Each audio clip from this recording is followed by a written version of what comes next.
أعوذ بالله من الشيطان الرجيم. وإن لكم في الأنعام لعبرة نسقيكم مما في بطونه من بين فرث ودم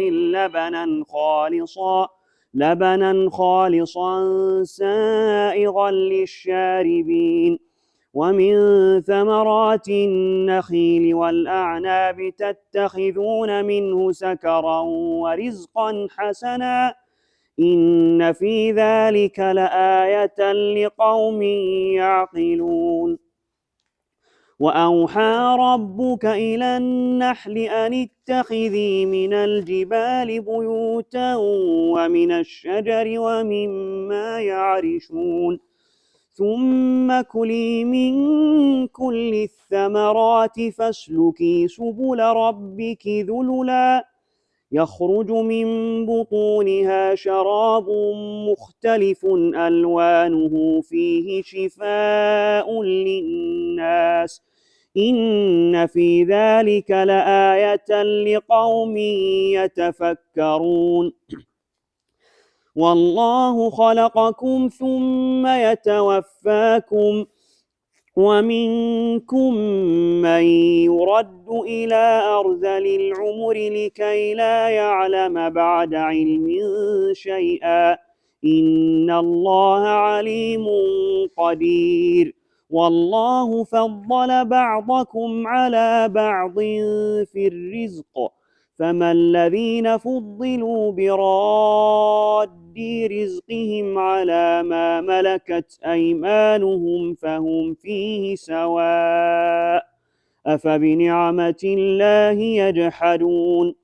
والله جعل لكم من أنفسكم أزواجا وجعل لكم من أزواجكم بنين وحفدة ورزقكم من الطيبات أفبالباطل يؤمنون وبنعمة الله هم يكفرون.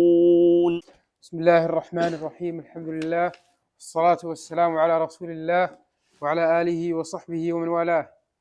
قال الإمام البغوي رحمه الله تعالى: قوله تعالى: وإن لكم في الأنعام لعظة نسقيكم بفتح النون ها هنا وفي المؤمنين. قرأ نافع وابن عامر وأبو بكر ويعقوب والباقون بضمها وهما لغتان. مما في بطونه. قال الفراء: رد الكناية إلى النعم، والنعم والأنعام واحد، ولفظ النعم مذكر. قال أبو عبيدة والأخفش: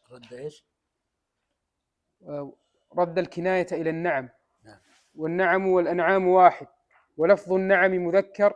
قال أبو عبيدة والأخفش: النعم يذكر ويؤنث، فمن أنث فلمعنى الجمع، ومن ذكر فلحكم اللفظ.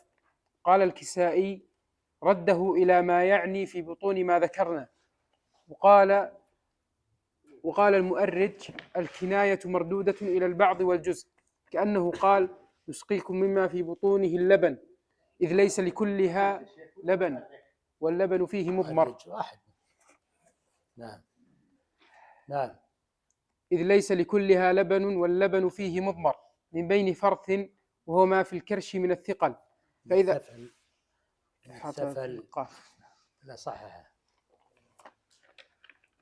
ثفل، وهو ما في الكرش من الثفل،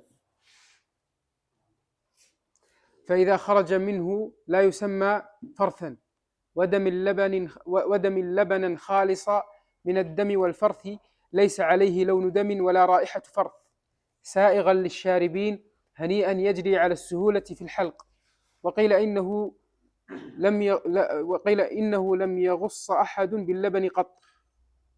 قال ابن عباس: إذا أكلت الدابة العلف واستقر في كرشها وطحنته فكان أسفله فرثا، وأوسطه اللبن، وأعلاه الدم، والكبد مسلطة عليها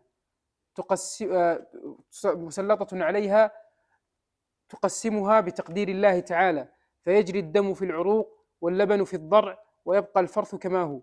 ومن ثمرات النخيل والأعناب، يعني ولكم أيضا عبرة فيما نسقيكم ونرزقكم من ثمرات النخيل والأعناب، تتخذون منه والكناية في منه عائدة إلى ما محذوفة، أي ما تتخذون منه سكرا ورزقا حسنا.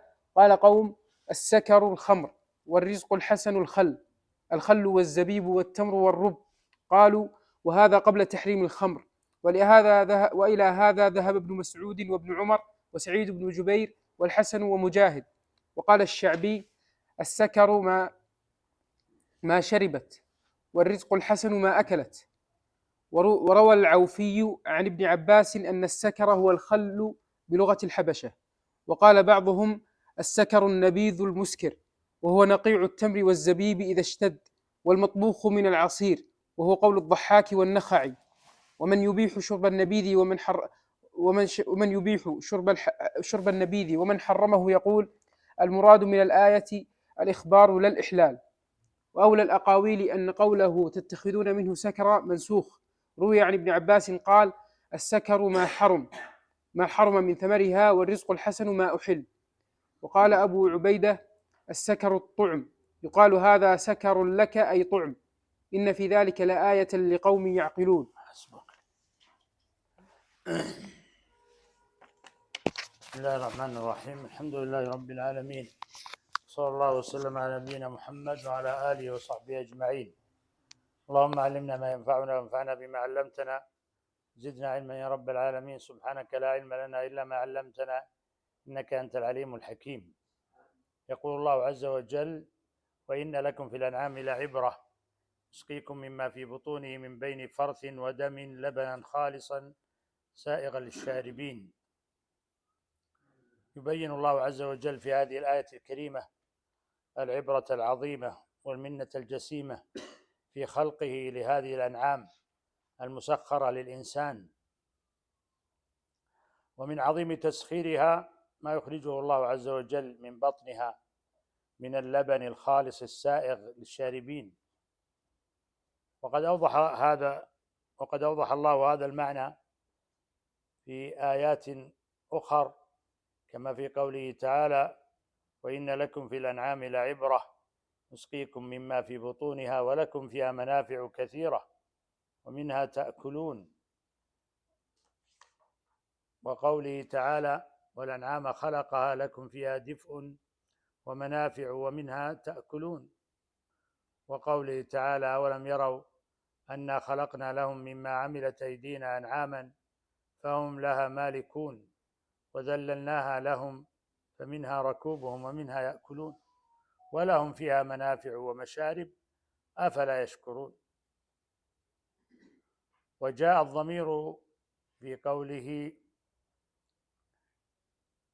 مما في بطونه جاء مذكرا، إذ أن معلوم في العربية أن أسماء الأجناس يجوز فيها التذكير نظرا إلى اللفظ، والتأنيث نظرا إلى معنى الجماعة الداخلة تحت اسم الجنس. وقد جاء في القرآن تذكير الأنعام وتأنيثها، كما في هذه الآية تذكير، وفي آية المؤمنون التأنيث في قوله عز وجل: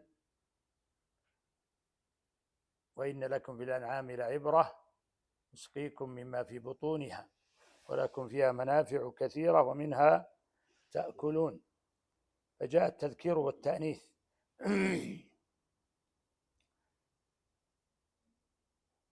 وكذلك جاء تذكير النخل وتأنيثها في قوله تعالى: كأنهم أعجاز نخل منقعر، والتأنيثها في قوله: كأنهم أعجاز نخل خاوية.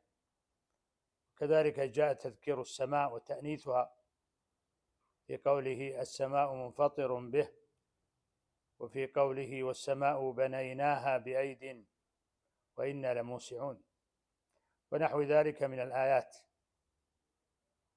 قد قال سيبويه: إن العرب تخبر عن الأنعام بخبر الواحد، استشهد بهذه الآية. وقال الفراء: الأنعام والنعم واحد، والنعم يذكر، ولهذا تقول العرب: هذا نعم وارد، فرجع الضمير إلى لفظ النعم الذي هو بمعنى الأنعام. والمقصود بالأنعام هنا ما هو؟ الإبل والبقر والغنم، كما قد سبق بيانه في أول هذه السورة الكريمة. وقوله عز وجل من بين فرث ودم لبنا خالصا، هذا ذكر لحال تكون اللبن وهو الحليب الذي يحلب، سميه حليب، وهو لبن الذي يخرج من الدواب، وكل ذي ثدي فإن فيها لبن، ولكن قد حرم علينا وقد أحل لنا ما أبيح لحمه. فهنا امتن الله عز وجل فيما أبيح لنا مما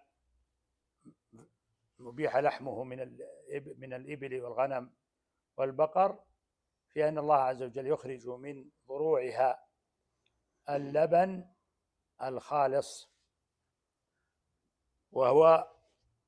وقوله خالصا أنه يتكون من بين فرث ودم، فكما قال ابن عباس رضي الله عنهما إن الدابة تأكل العلف فإذا استقر في كرشها طبخته فكان أسفله فرثا وأوسطه لبنا وأعلاه دما. هذا على سبيل التمثيل، يعني أن الله عز وجل قد اقتضت حكمته في إخراج هذا اللبن مما تأكل هذه الأنعام، فتأكل هذا الشجر وترعى هذا النبات، ثم يستقر في بطنها، ثم يتكون منه ما ينفعها وينفع غيرها، ما ينفعها في نفسها وما ينفع غيرها من اللبن، إما لولدها وإما للناس. فهذه نعمة عظيمة. وهذا اللبن يستحيل من الدم، فسبحان الله وتبارك الله أحسن الخالقين. ولذلك إذا حلبت الدابة يعني بولغ في حلبها يخرج الدم، فهذا الحليب أو هذا اللبن الذي يخرج من الضرع هو قد استحال من حال إلى حال بقدرة الخالق سبحانه، فأحاله من الدم وأحاله من الفرث إلى هذا اللبن الذي وصفه الله عز وجل بأنه خالصا لا تشوبه شائبة، ولذلك يأتي كأنصع ما يكون من البياض هذا اللبن الذي يخرج من هذه الأنعام. فقال الله عز وجل سائغا للشاربين، ومعنى سائغا أي أنه يسوغ في الحلق ويذهب وفيه لذة، وهو هنيئا يدخل في الحلق، حتى قيل إن اللبن لا يغص فيه من يشربه، يعني لا تحصل الغصة في من يشرب اللبن، لأن الله عز وجل قال عنه سائغا، وساغ يسوغ سوغا أي سهل مدخله في الحلق، هكذا قال أهل اللغة. ولذلك قال الله عز وجل في شأن الزقوم نسأل الله العافية يتجرعه ولا يكاد يسيغه ويأتيه الموت من كل مكان. والسواغ بكسر السين ما أسغت به غصتك، يعني إذا وقعت في غصة فإنك تأخذ الماء الذي يسوغ به تسيغ به غصتك، فقد قال العرب في المثل الماء سواغ الغصص، ومنه قول الكميت وكانت سواغا إن جئزت بغصة، وكانت سواغا إن جئزت بغصة، يعني يمتدحها. وفي هذا اللبن من الخيرات والبركات والفضائل ما يفوق الحصر، فهو نعمة من الله، وامتن الله عز وجل بها على عباده، وخصت بها هذه الأمة. فقد روى أبو داود وغيره عن ابن عباس رضي الله عنهما قال: أتى رسول الله صلى الله عليه وسلم أتي رسول الله صلى الله عليه وسلم بلبن فشرب، فقال رسول الله صلى الله عليه وسلم: إذا أكل أحدكم طعاما فليقل اللهم بارك لنا فيه وأطعمنا خيرا منه، وإذا سقي لبنا فليقل اللهم بارك لنا فيه وزدنا منه، فإنه ليس شيء يجزي عن الطعام والشراب إلا اللبن. قال العلماء رحمهم الله: فكيف لا يكون ذلك كذلك وهو أول ما يغتدي به الإنسان؟ انظر كيف أن الله عز وجل جعل هذا اللبن يسقى به الإنسان بعد ولادته، الحليب من ثدي أمه، وكذلك كل الحيوانات ذات الأثداء تشرب من ثدي أمهاتها.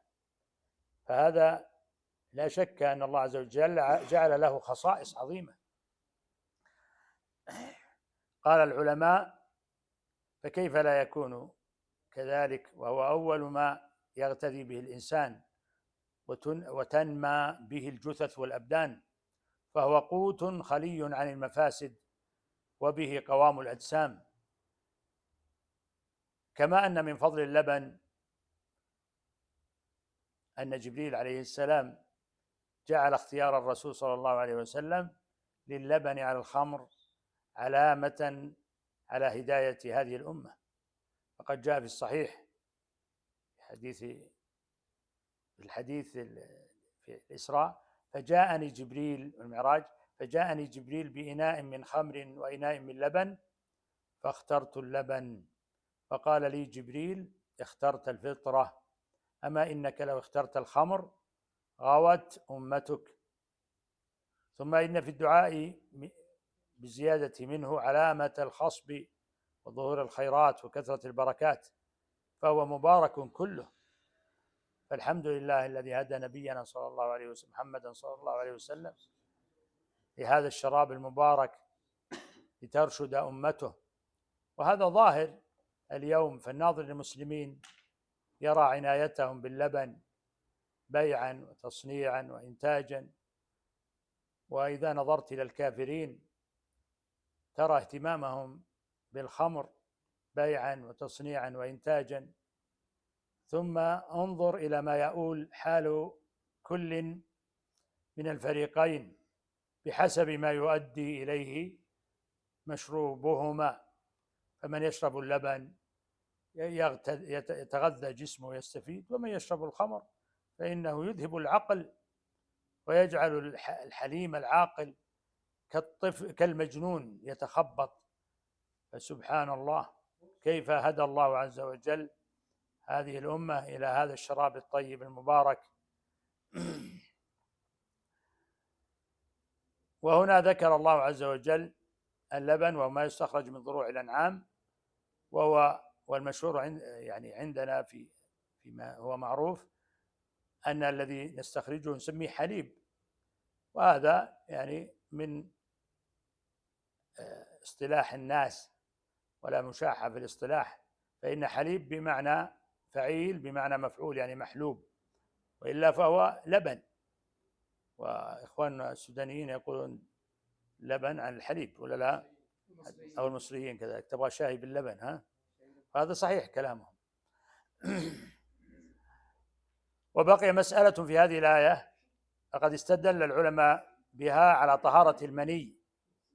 قالوا: كما يخرج اللبن من بين الفرث والدم سائغا خالصا، كذلك يجوز أن يخرج المني من مخرج البول طاهرا، يعني فالمني طاهر ويخرج من مخرج البول، وكذلك هذا الحليب يخرج من بين فرث ودم. وأما طهارة المني فهي ثابتة بأحاديث كثيرة، كما ثبت عن عائشة رضي الله عنها قالت: كنت أفرك المني من ثوب النبي صلى الله عليه وسلم ثم يذهب فيصلي فيه. أخرجه مسلم في صحيح وأصحاب السنن. فتفركه إذا كان يابسا، وإذا كان رطبا فإنها تزيله تقذرا يعني حتى لا يرى، وإلا هو طاهر، وذلك لأنه أصل الإنسان، ولا يمكن يكون أصل الإنسان إلا من طاهر. وأما خروجه من الإحليل ومن القضيب فإن الله عز وجل اقتضت حكمته أن يسبق خروج هذا المني هو الشهوة التي يتولد منها المذي، والمذي مطهر ومنظف للمسلك، فسبحان الله على خلقه وتدبيره. ولذلك المذي طهارته مخففة ويكفي فيها النضح، لأنه قد يعلق فيه من شيء من البول، وإلا فهو مطهر. نعم. ثم قال تعالى: ومن ثمرات النخيل والأعناب تتخذون منه سكرا ورزقا حسنا إن في ذلك لآيات لقوم يعقلون. نعم، لآية لقوم يعقلون. فيذكر الله عز وجل في هذه الآية امتنانا آخر على العباد، وهو هذه الثمرات التي تخرج من الأرض، ومن أعجبها وأعظمها نفعا النخيل، كما سبق معنا في سورة إبراهيم أن الله عز وجل ضرب بها المثل، فقال جل وعلا: ضرب الله مثلا كلمة طيبة كشجرة طيبة أصلها ثابت وفرعها في السماء تؤتي أكلها كل حين بإذن ربها. وهذه المقصود بها النخلة بلا شك. والنبي صلى الله عليه وسلم أيضا ضرب بها المثل على المؤمن، كما في حديث ابن عمر رضي الله عنهما، وفي الصحيحين، أن النبي صلى الله عليه وسلم قال الصحابة في مجمع الصحابة: أخبروني عن شجرة كمثل الرجل المسلم أو المؤمن تؤتي أكلها كل حين لا يتحات ورقها. قال: فوقع في نفسي أنها النخلة فكرهت أن أتكلم، وثم يعني هناك وثم أبو بكر وعمر رضي الله عنهم جميعا. فلما لم يتكلموا قال رسول الله صلى الله عليه وسلم: هي النخلة. وفي سورة الرعد أشار الله عز وجل كما سبق معنا إلى النخيل واختلاف طعومه وأصنافه، فقال جل وعلا: وفي الأرض قطع متجاورات وجنات من أعناب وزرع ونخيل صنوان وغير صنوان يسقى بماء واحد ونفضل بعضها على بعض في الأكل إن في ذلك لآيات لقوم يعقلون، كما أشار إليها في آيات كثيرة من كتابه، كقوله تعالى: والنخل باسقات لها طلع نضيد. وقال جل وعلا: ونخل طلعها هضيم. امتن الله عز وجل على قوم صالح، على ثمود قوم صالح، بهذا النخل الذي طلعها هضيم، يعني ينهضم ويكون لذيذا سائغا، لأن أرض قوم صالح أرض نخيل. فلهذه المعاني وغيرها ابتدأ الله عز وجل ذكر مخرجات الأرض من النبات والثمار بهذه الشجرة وهي النخيل. ثم ذكر الله عز وجل الأعناب بعد ذلك. والأعناب جمع عنب، وهو الثمر المعروف ذو الألوان المختلفة والعناقيد المتدلية، مما يعرشه الناس من هذه الشجرة التي تمتد وتكون على هيئة جميلة، وفيها من المنافع الكثيرة.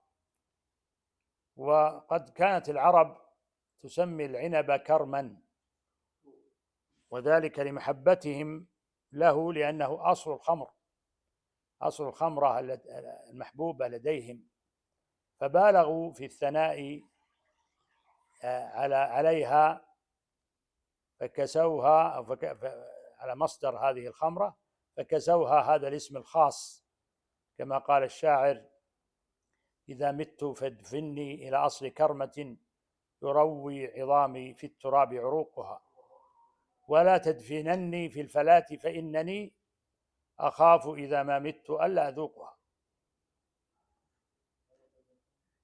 وقد نهى النبي صلى الله عليه وسلم عن تسمية العنب كرما، في الصحيحين من حديث أبي هريرة رضي الله عنه قال: لا يقولن أحدكم للعنب كرما، إنما الكرم قلب المؤمن. ففي النهي إبطال لإضفاء صفة لا يستحقها ما يذهب بالعقل، وهو الخمر التي هي في الغالب من العنب، وإضفاؤها لمن يستحقها، وهو قلب المؤمن الذي عقل عن الله ورسوله صلى الله عليه وسلم الأمر والنهي فاستجاب، وحفظ عقله أن تذهب به هذه الشجرة أو غيرها من الشجر التي يستخرج أو يصنع منها الخمر. لكن الأكثر ما يصنع الخمر من إيش؟ العنب أولا، ثم التمر.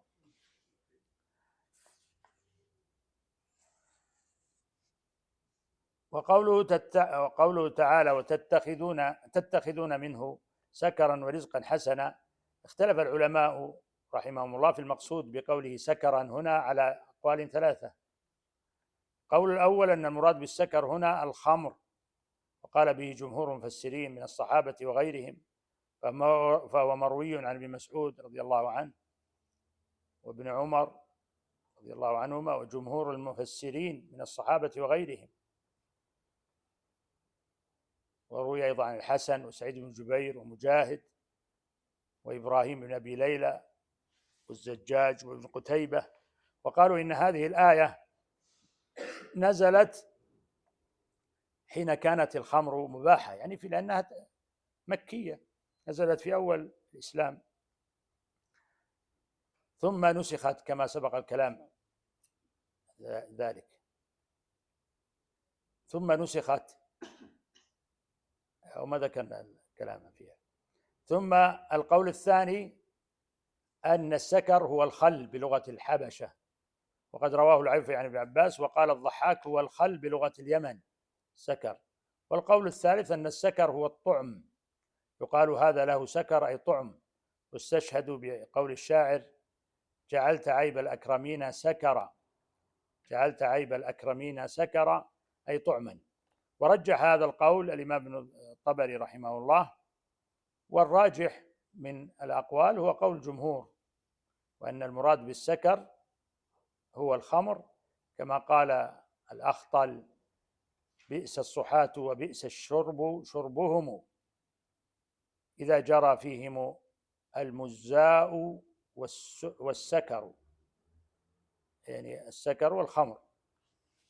والصحيح أن هذه الآية منسوخة بآية المائدة،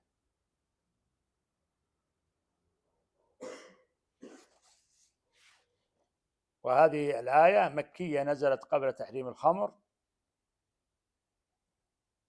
ثم عطف عليها بقوله عز وجل: ورزقا حسنا، فأشار إلى ما يتخذونه من الخمر، وكان معظم ما يتخذ الخمر من التمر والعنب. والعطف هنا في قوله عز وجل ورزقا حسنا يقتضي المغايرة، فهذه الآية وإن كانت مكية فيها يعني نزلت قبل تحريم الخمر، لكن فيها الإشارة من طرف خفي إلى تقبيح السكر والخمر، إذ قوله ورزقا حسنا بعد قوله تتخذون منه سكرا يدل على أن السكر والخمر ليس حسنا، ولا لا؟ الحسن هو غير السكر والخمر. لذا ذكر العلماء رحمهم الله أن الخمر نزلت جاءت فيها آيات 3 أو 4. هذه الآية آية النحل، وقد دلت على سوء الخمر وقبحه بقوله ورزقا حسنا، فدل على أن السكر ليس رزقا حسنا، ليس حسنا. والآية الثانية في سورة البقرة في قول الله عز وجل: يسألونك عن الخمر والميسر قل فيهما إثم كبير ومنافع للناس وإثمهما أكبر من نفعهما. فلما نزلت هذه الآية امتنع بعض الصحابة رضي الله عنهم عن الخمر، وقالوا لا حاجة لنا فيما فيه إثم كبير. ثم نزلت آية النساء وهي قوله تعالى: يا أيها الذين آمنوا لا تقربوا الصلاة وأنتم سكارى، فتركها بعض الصحابة وقالوا: لا حاجة لنا فيما يشغلنا عن الصلاة. وكان من يشربها منهم رضي الله عنهم إنما يشربها بعد العشاء حتى لا تفوت عليه الصلوات. ثم بعد ذلك نزلت سورة آية المائدة التي قضت بالتحريم في قول الله عز وجل: يا أيها الذين آمنوا إنما الخمر والميسر والأنصاب والأزلام رجس من عمل الشيطان فاجتنبوه لعلكم تفلحون، إنما يريد الشيطان أن يوقع بينكم العداوة والبغضاء في الخمر والميسر ويصدكم عن ذكر الله وعن الصلاة فهل أنتم منتهون؟ فقالوا رضي الله عنهم: انتهينا. وكان بعضهم يشرب فألقى الكوز من يده وأخذوا زقاق الخمر وأهرقوها في السكك في الشوارع امتثالا لأمر الله عز وجل. وقد كان عمر رضي الله عنه يقول: اللهم بين لنا في الخمر بيانا شافيا، كأنه يتطلع إلى تحريمها.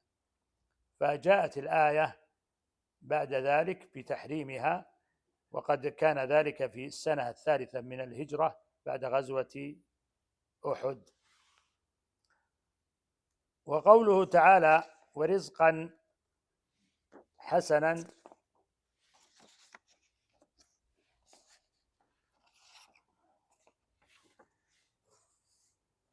جاءت لفظة رزقا نكرة لتعم،